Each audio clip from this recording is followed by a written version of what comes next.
Hello and welcome to InspireAbility, where we explore the strength, growth, and grace that come with transformation. I'm Ruby, and today I want to share something our modern world doesn't often celebrate: slowness. There was a time when I measured my worth by my speed.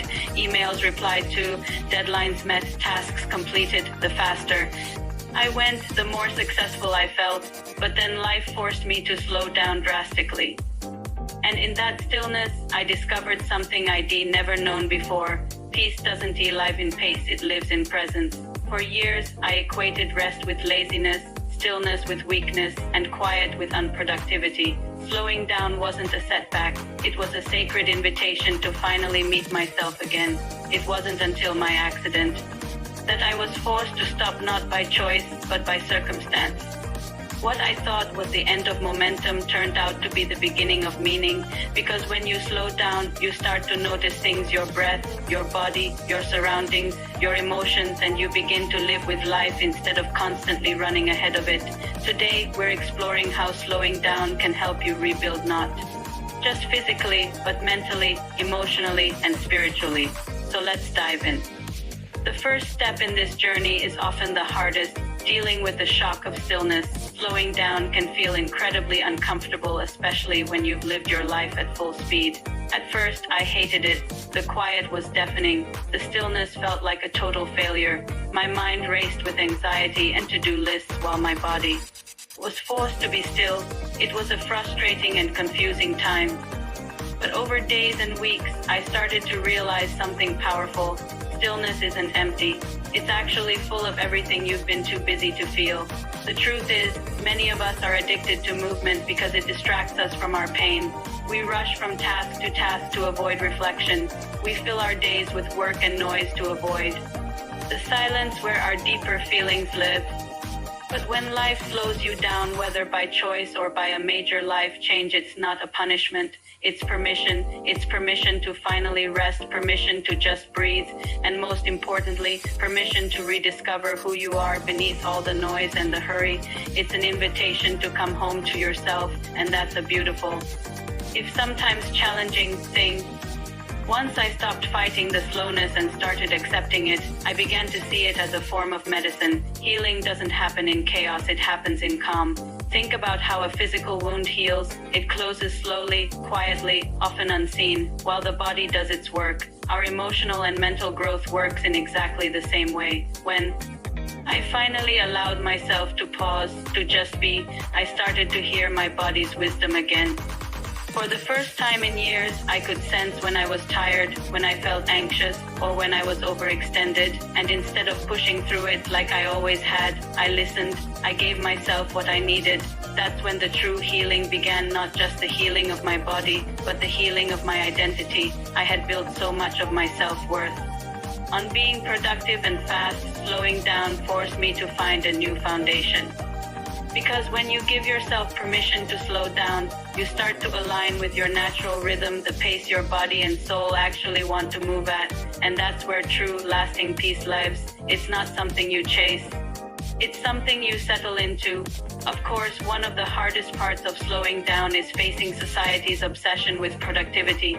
We live in a world that celebrates being busy and often undervalues simply being.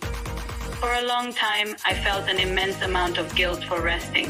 If I wasn't actively producing something, checking something off a list, I felt like I wasn't contributing, like I was falling behind.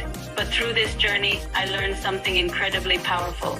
Rest is not an absence of activity, it's an investment in yourself. When you rest, you're not being lazy. You're recharging your creativity. When you pause, you're not stopping. You're gaining perspective that you can't get when you're rushing. When you slow down, you reconnect with your purpose, with the why behind all the what. True productivity isn't about how much you do. It's about how intentionally and mindfully you do it. So if life has slowed you down, whether by your design or by circumstance, maybe it isn't a failure. Maybe it's an opportunity for focus, a chance to get clear on what truly matters. As I embraced a slower way of living, I began to discover small joys that I had once completely ignored in my rush. The way the morning light painted a pattern on the wall, the simple pleasure of a quiet cup of tea without my phone in hand, the sound of real laughter instead of the constant hum of my to-do lists running through my head. Those little moments became sacred. They became anchors in my day, reminding me that peace was never out there, waiting to be earned after the next big achievement. It was always right here, within me, just waiting to be noticed. Slowing down allows you to build a life that's sustainable, not performative. It helps you create a rhythm that honors your limits while still allowing for growth and ambition. And here is the truth I really want you to hear. You can still achieve your dreams at a gentler pace. You can still make meaningful progress without the constant pressure and burnout. You can still live a full, vibrant, and successful life slowly. The ultimate gift of slowing down is clarity. You finally begin to see what really matters and, just as importantly, what never did. You stop chasing external approval and start nurturing your internal alignment. There's a beautiful idea that grace moves at its own speed. It's gentle, patient, and unhurried.